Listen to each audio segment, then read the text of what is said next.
So is Angela playing a long game with Evil Corp, or is she actually siding with them now that she works for them? Oh, I can't tell you that.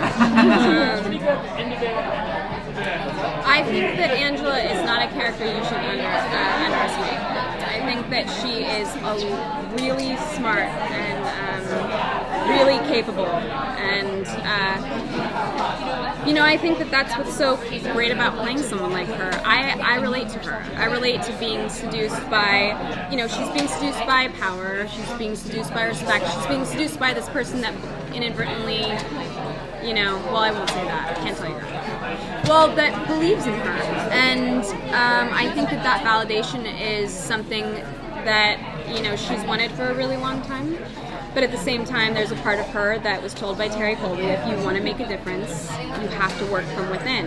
And what I asked the audience is like, you know, would you make that decision if your parent was killed by this company, but somebody said this lawsuit doesn't mean anything, and if you actually want to make a difference, you have to work there and be productive there and be able to do it from within.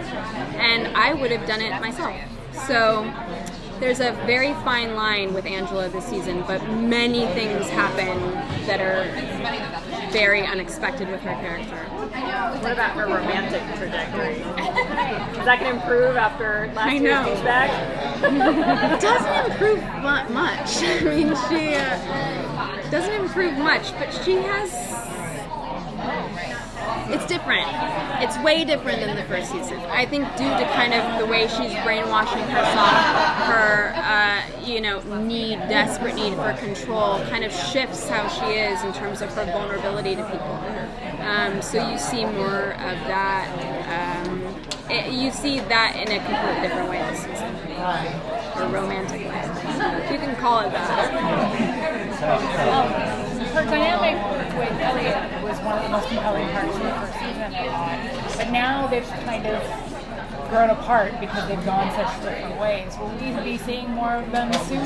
You will, yes. I think that there's something, you know, Sam said this.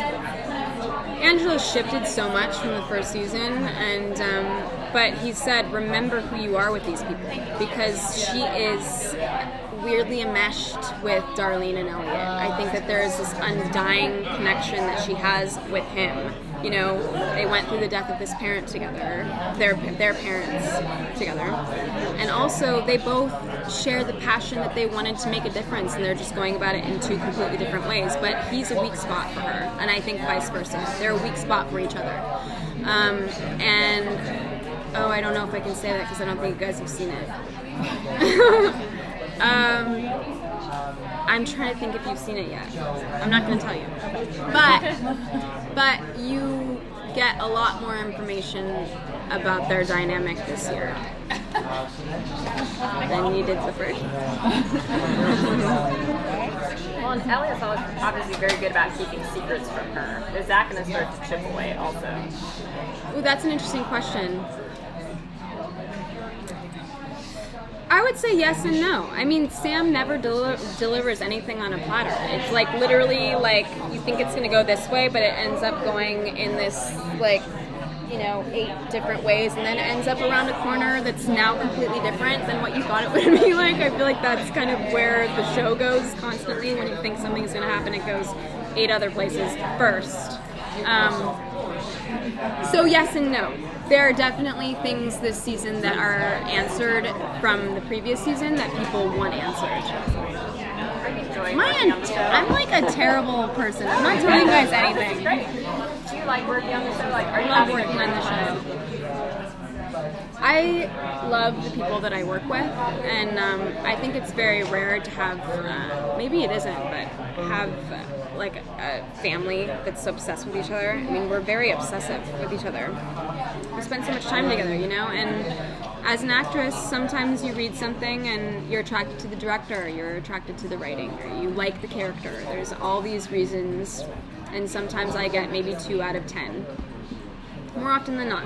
And when I read this, I thought, oh man, the world was on the page, and that's what my experience has been. If it's not on the page, like it's not on the page, and everything was on the page. In my mind, I knew, oh, they're going to shoot it this way. This is the tone. This is who this person is. So all the elements just kind of came together, and not only did they come together in that way, creatively, but also we are working with, you know, the most humble, talented, passionate group of real people, and that I'm so grateful for. So yes, it's such a blessing to be a part of this show. I'm so stoked. So we're wrapping. I know that was quick. Thank you. Thank you.